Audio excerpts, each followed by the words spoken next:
A continuación, estudiaremos los mecanismos de regulación del flujo sanguíneo renal y de la velocidad de filtración glomerular. Flujo renal sanguíneo corresponde a la cantidad de sangre que fluye a través del riñón por unidad de tiempo. El flujo de sangre, como ustedes han visto antes, la unidad de cardiovascular, depende de una gradiente de presiones entre los vasos sanguíneos del riñón. Por ejemplo, la gradiente de presión que existe entre la arteria renal y la vena renal, o otros territorios vasculares del riñón. Otro factor que determina el flujo sanguíneo renal es la resistencia de los vasos al paso de fluidos. Por ejemplo, si existe vasoconstricción de territorio vascular contráctil como las arteriolas, va a producirse una disminución del flujo sanguíneo renal. Por otro lado, si existen cambios en las presiones dentro de los vasos sanguíneos, por ejemplo, un aumento de la presión arterial, se va a producir también un aumento del flujo sanguíneo renal. Por el contrario, una disminución de las presiones arteriales debería producir una disminución del flujo sanguíneo renal. Sin embargo, como veremos más adelante, en el riñón, dadas sus particularidades, es capaz de mantener flujos sanguíneos renales a distintas presiones arteriales.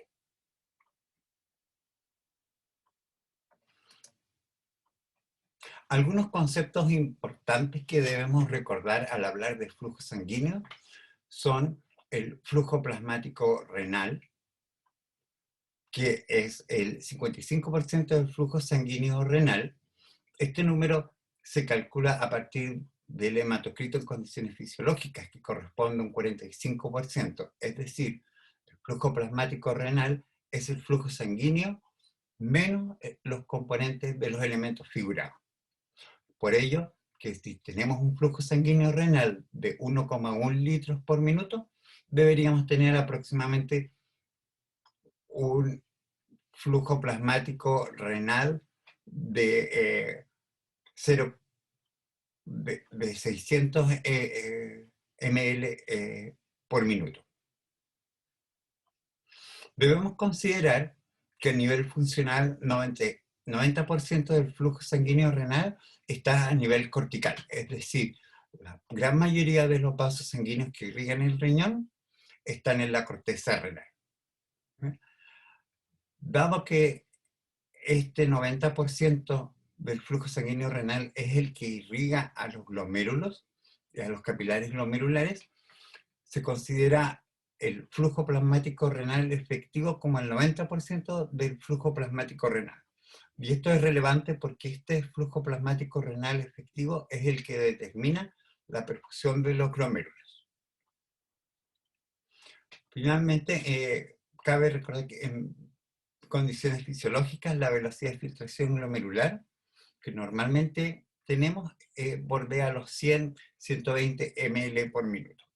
Ahora, del volumen de plasma que atraviesa un glomérulo, la cantidad o la fracción de fluido que es filtrado se denomina fracción filtrada y se calcula como la velocidad de filtración glomerular partido por el flujo plasmático renal.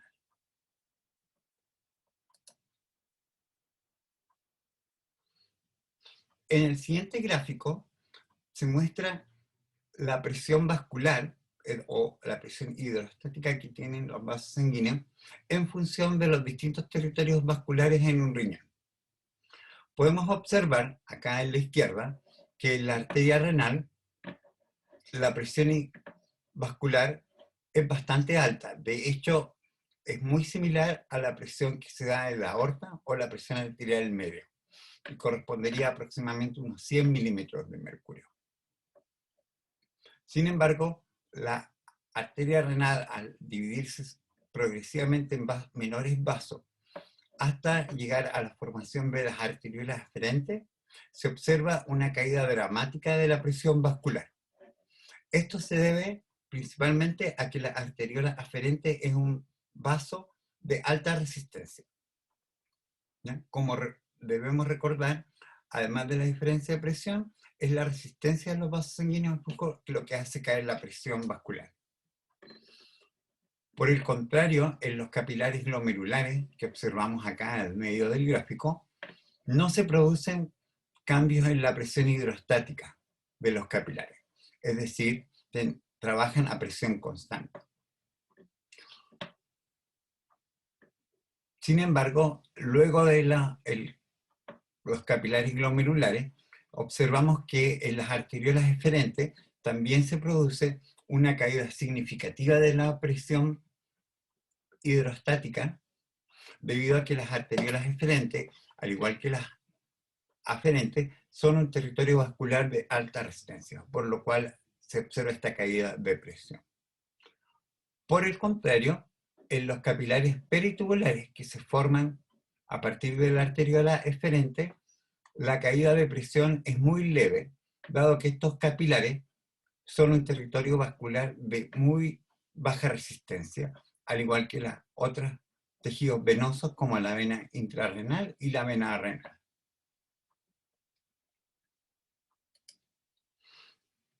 Recordemos el proceso de ultrafiltración, que es el paso de agua y solutos del plasma hacia la cápsula de Bowman. Debemos considerar que este fluido que es filtrado posee la misma composición que el plasma, a excepción de la ausencia de proteínas y de elementos figurados. La cantidad de fluido que es filtrado y que entra a la cápsula de Bowman por unidad de tiempo, en este caso por minuto, se denomina velocidad o tasa de filtración glomerular.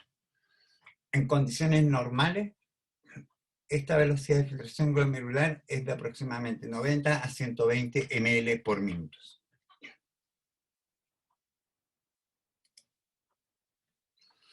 Existen distintos factores que determinan el proceso de ultrafiltración y por ende la velocidad de filtración glomerular.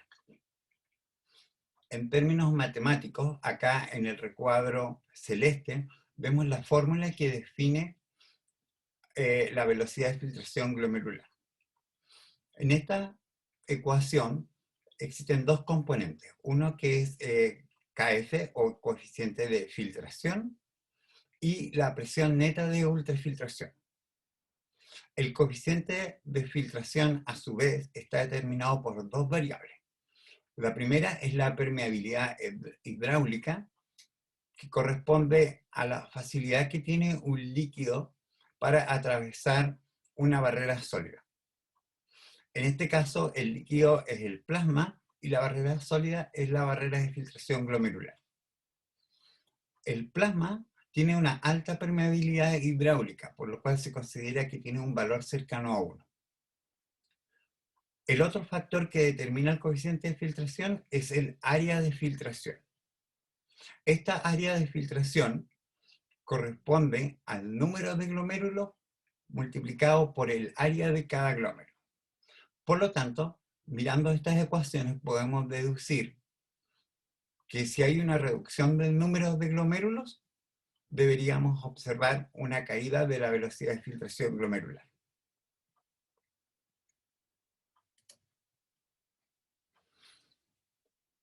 La presión neta de ultrafiltración dinámicamente es el factor que más determina la velocidad de filtración glomerular en tiempo real, ¿ya? Es decir, sin procesos, por ejemplo, que lleven a la pérdida de glómerulos, que es un proceso lento, pero que puede ser progresivo.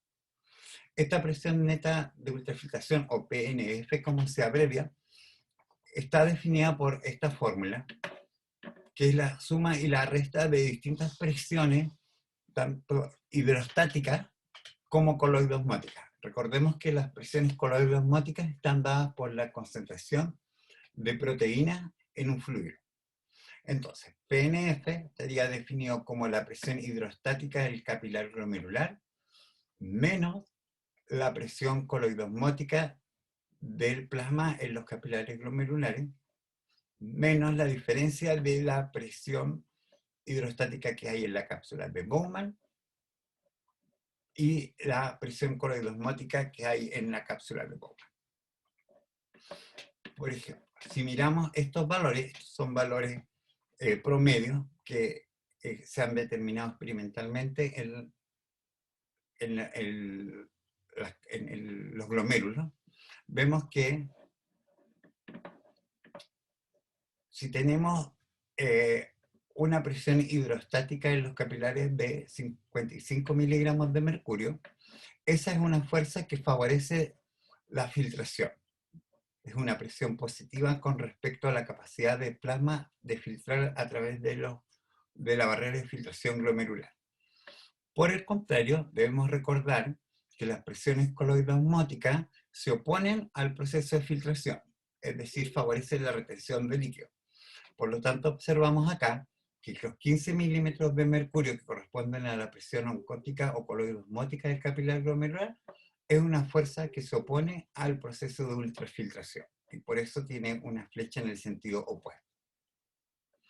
En tanto, en la cápsula de Bowman, la presión hidrostática, que según los valores de acá son 30 milímetros de mercurio, es una fuerza que se opone a la filtración de fluido desde los capilares glomerulares hacia el espacio de Bowman. Por lo tanto, es una fuerza que se opone y está con una flecha en sentido contrario de la presión hidrostática de los capilares glomerulares.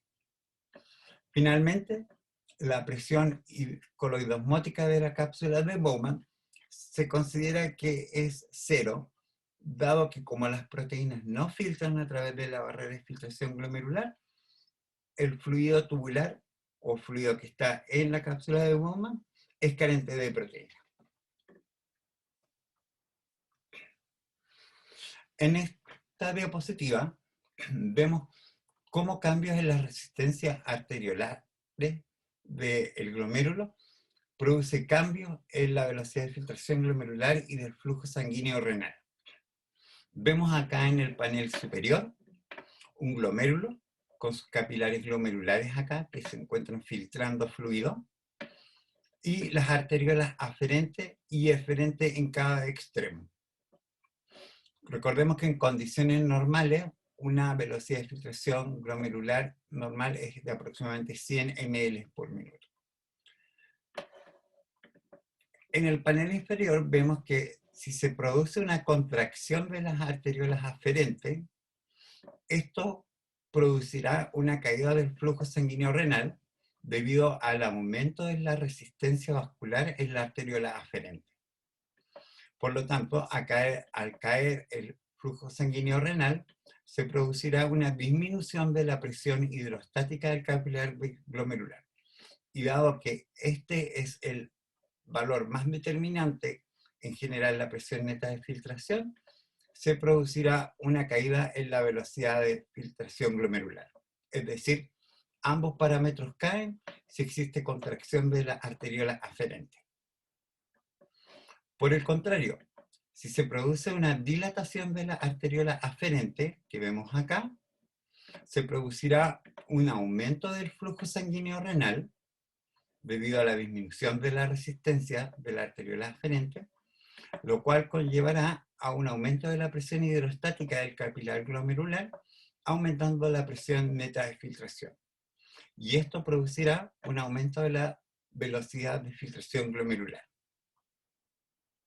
Con respecto a la arteriola eferente, si se produce una contracción de la arteriola eferente, se generará una disminución o caída del flujo sanguíneo renal debido a que se produce un cuello de botella acá en este territorio vascular. Sin embargo, esta contracción y aumento de la resistencia va a producir un aumento de la presión hidrostática del capilar glomerular, con lo cual aumentará la presión neta de ultrafiltración y con ello la velocidad de filtración glomerular. Por lo tanto, una contracción de la arteriola eferente produce una caída del flujo sanguíneo renal, pero con un aumento de la velocidad de filtración glomerular. Lo opuesto ocurriría en el caso de que hubiese una dilatación de la arteriola eferente. Sin embargo, estos mecanismos de regulación sobre el tono vascular de las arteriolas aferentes y eferentes tiene como objetivo mantener el flujo sanguíneo renal y la velocidad de filtración glomerular constante. En el siguiente gráfico observamos la relación de estas dos variables en función de la presión arterial. Y lo que observamos en el gráfico superior es que el flujo sanguíneo renal a presiones menores que 80 milímetros de mercurio es directamente proporcional a la presión arterial. Sin embargo, entre 80 y 180 milímetros de mercurio, el flujo sanguíneo renal es constante, a pesar de los cambios de presión. En forma muy similar, la velocidad de filtración glomerular también es dependiente de la presión arterial a valores menores de 80 milímetros de mercurio. Pero por sobre 80 milímetros de mercurio, la velocidad de filtración glomerular es constante hasta presiones arteriales de 180 milímetros de mercurio. A este proceso de mantención de estas dos variables en forma constante a presiones fisiológicas se le denomina autorregulación renal del flujo sanguíneo renal y de la velocidad de filtración glomerular. Estos mecanismos de autorregulación dependen de dos mecanismos. Uno de ellos es la respuesta miogénica, que es la respuesta a cambios de tensión en los vasos sanguíneos. Como deben recordar de sus clases de cardiovascular, cuando aumenta el flujo de sangre a través de un vaso sanguíneo, se produce un aumento de la tensión en la pared del músculo liso, lo cual produce una respuesta que lleva a una contracción del vaso sanguíneo para volver a normalizar el flujo. El otro mecanismo importante de autorregulación es la retroalimentación o feedback tubulo-glomerular, que es una respuesta al cloruro que llega a la mácula densa, que es el punto en que se tocan el glomérulo con el túbulo. Dentro de estos mecanismos, el primero que analizaremos es la respuesta miogénica. Si observamos el gráfico que está acá a la izquierda, podemos ver que ante un aumento de la presión arterial se produce un leve aumento del radio arteriolar del vaso sanguíneo. Esta es una respuesta pasiva por aumento de la presión interna del vaso, pero posteriormente se produce una caída drástica del radio arteriolar para ajustar el flujo sanguíneo. A esto se le llama el efecto Baylis, ¿ya? Con esto se logra mantener la presión capilar constante, permitiendo mantener la presión hidrostática de los capilares glomerulares en forma constante para mantener la velocidad de filtración glomerular en un valor de aproximadamente 100 ml por minuto. Como vemos acá a la derecha, la tensión que genera en un vaso sanguíneo está determinado por la diferencia de las presiones internas y externas a las que está expuesta el vaso, multiplicado por el radio del vaso sanguíneo. En este caso sería la arteriola aferente, ¿ya? Al aumentar esta diferencia, para mantener la tensión debe por lo tanto haber una reducción del radio de la arteriola aferente, ¿ya? Cabe recordar que este efecto de respuesta miogénica ocurre solamente en la arteriola aferente que está conectada a los capilares glomerulares. Ahora, ¿cómo ocurre esto? Frente a un aumento de la presión arterial, como vemos acá abajo, se va a producir un aumento de la tensión a la que están sujetos los vasos sanguíneos. Esto también en inglés se le llama stretch. Este stretch va a estimular la apertura de canales de calcio que están en las células del músculo liso vascular, aumentando la permeabilidad celular al ion calcio, con lo cual se logra un aumento del calcio intracelular, el cual va a promover la vasoconstricción de los vasos sanguíneos y con ello un aumento de la resistencia vascular, en este caso de la arteriola aferente.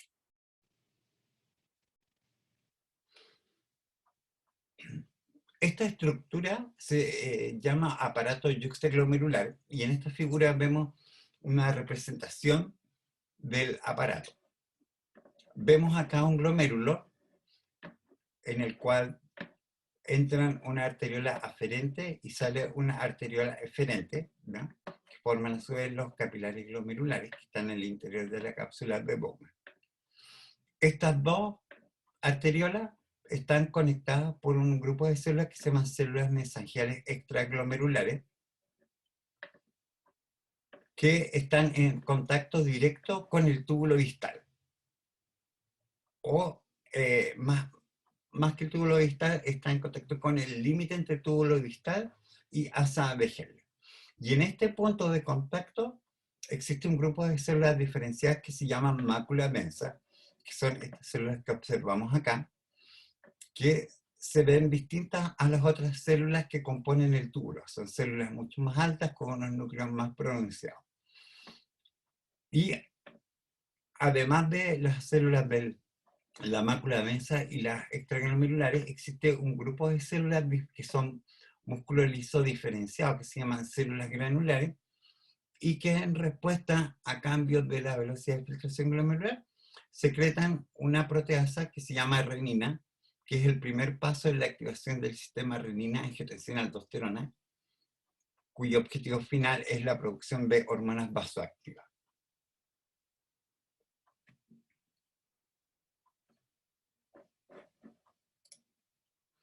Acá vemos un corte histológico de un riñón donde se observa este aparato yuxtaglomerular y donde vemos claramente el glomérulo. Acá vemos la cápsula de Bowman, los capilares glomerulares en su interior, y acá vemos un segmento del túbulo distal en el cual se observa una línea de células de mácula densa que están ubicadas acá, y están las células yuxtaglomerulares que las conectan con las arteriolas, la arteriola aferente que observamos acá. Ahora, este mecanismo de retroalimentación o feedback túbulo-glomerular es capaz de controlar la velocidad de filtración glomerular censando las concentraciones de cloruro que están en el lumen tubular. Es decir, la cantidad de cloruro se considera una señal que es censada por las células de mácula densa. Este cloruro es transportado junto con sodio y potasio hacia el interior de la célula en el proceso de reabsorción. Como el cloruro es cotransportado con sodio, este sodio debe salir de la célula a través de la bomba sodio-potasio ATPasa que se encuentra en la membrana vasolateral de esta célula. Dado que esta bomba consume ATP, se produce un aumento en la concentración intracelular de ADP, una vez que esté consumido por la bomba, que a su vez se convierte en AMP. Este AMP es capaz de salir de la célula y cruzar el intersticio, donde se encuentra con las células mesangiales extraglomerulares, que poseen receptores para AMP, ¿ya? O A1. Esta activación de estos receptores produce un aumento del calcio intracelular en las células mesangiales extraglomerulares, que a través de canales que conectan distintas células es capaz de producir aumentos en las células de la arteriola aferente, produciendo vasoconstricción, y de las células granulares, donde produce disminución de la secreción de renina. En términos funcionales, cómo esto se ajusta a la regulación de la presión arterial, lo vemos en este diagrama. Por ejemplo, ante una caída de la presión arterial, se producirá una disminución de la presión hidrostática dentro de los capilares glomerulares, lo cual producirá una disminución de la velocidad de filtración glomerular. Con ello, cae la carga filtrada de cloruro y se produce una disminución del cloruro de sodio que llega a la mácula densa. Esto genera dos respuestas dependientes de la retroalimentación túbulo-glomerular que acabamos de explicar. Un aumento de la resistencia de la arteriola aferente por vasoconstricción, una disminución, disculpa, de la resistencia en la arteriola aferente y un aumento de la secreción de renina que a vez regulará la síntesis de la hormona vasoactiva angiotensina 2, la cual es capaz de estimular la contracción en la arteriola eferente aumentando la resistencia. Ambos factores conducirán a un aumento de la BFG y su corrección. Con ambos mecanismos lo que se logra es mantener tanto el flujo sanguíneo renal como la velocidad de filtración glomerular constante en rangos de presión arterial fisiológicos que van de 80 a 160 milímetros de mercurio. Obviamente a presiones superiores a esta uno vería una alza en ambas variables. Como ambos mecanismos actúan sobre la resistencia de la arteriola aferente, vemos que al aumentar la presión arterial, la resistencia de la arteriola aferente que vemos en la línea azul va aumentando en forma proporcional, con lo cual se mantiene el flujo constante y con ello la BFG.